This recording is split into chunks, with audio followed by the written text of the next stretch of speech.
আসসালামু আলাইকুম, কেমন আছেন সবাই? আশা করি সবাই ভালো আছেন।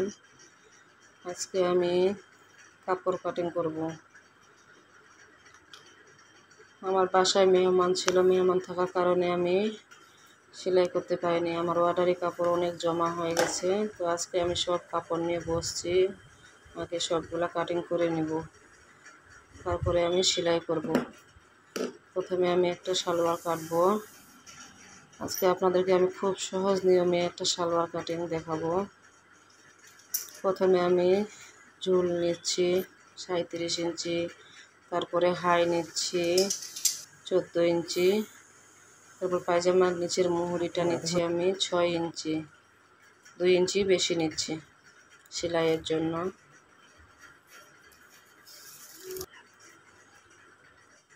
আপনারা আপনাদের মাপ অনুযায়ী মাপটা নিয়ে নেবেন। এখন আমি সালোয়ারটায় দাগ অনুযায়ী কেটে নেব।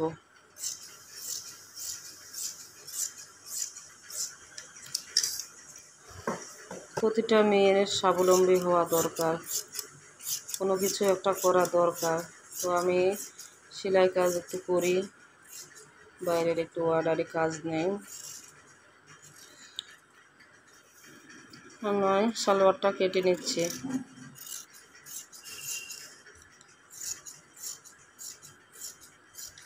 আপনারাও চাইলে কিছু একটা বাসায় বসে করতে পারেন, যেমন সেলাই কাজটা বাসায় বসে বসে করা যায়। আমার সালোয়ার কাটিং প্রায় শেষের দিকে,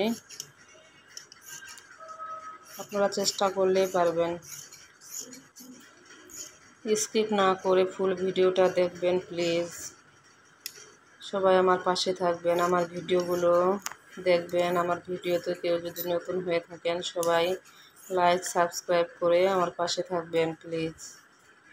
ভিডিওটা কেউ স্কিপ করবেন না, পুরো ভিডিওটা দেখবেন, লাইক কমেন্ট শেয়ার করে দিবেন। এরপরে যদি আপনারা কোনো কাটিংয়ের ভিডিও চান অবশ্যই কমেন্ট করবেন, আমি ভিডিও দেওয়ার চেষ্টা করব। এখন আমি পায়জামার কলি কাটিং করব। পায়জামার কলিটা 3 কোণা করে কাটতে হয়।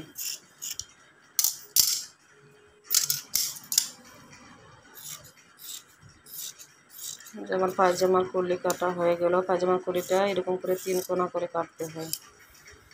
পায়জামার কলি কাটা শেষ। এখন আমি এই যে পায়জামার নিচের মুহুরির যে আমি এখানে সেলাই দেব, তার জন্য আমি কাপড়টা কেটে নিচ্ছি।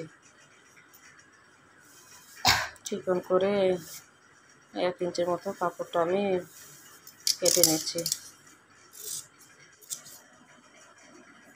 পায়ের মুহুরির জন্য আমি এটা কেটে নেব। এই কাপড়টা 1 ইঞ্চির মতো, 1 ইঞ্চি চওড়া দিয়ে কাপড়টা কেটে নেবেন। আপনাদের সাথে কথা বলতে বলতে আমার পায়জামা কাটিং করা শেষ। আমার পায়জামা কাটিং শেষ হলো। তো আপনারা চাইলে এভাবে বাসায় পায়জামা কাটিং করতে পারেন। তো আমার ভিডিওটি যদি ভালো লাগে অবশ্যই কমেন্ট করবেন।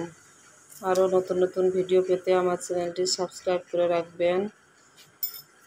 কেমন হলো আমার পায়জামা কাটিং সবাই একটু কমেন্ট করবেন।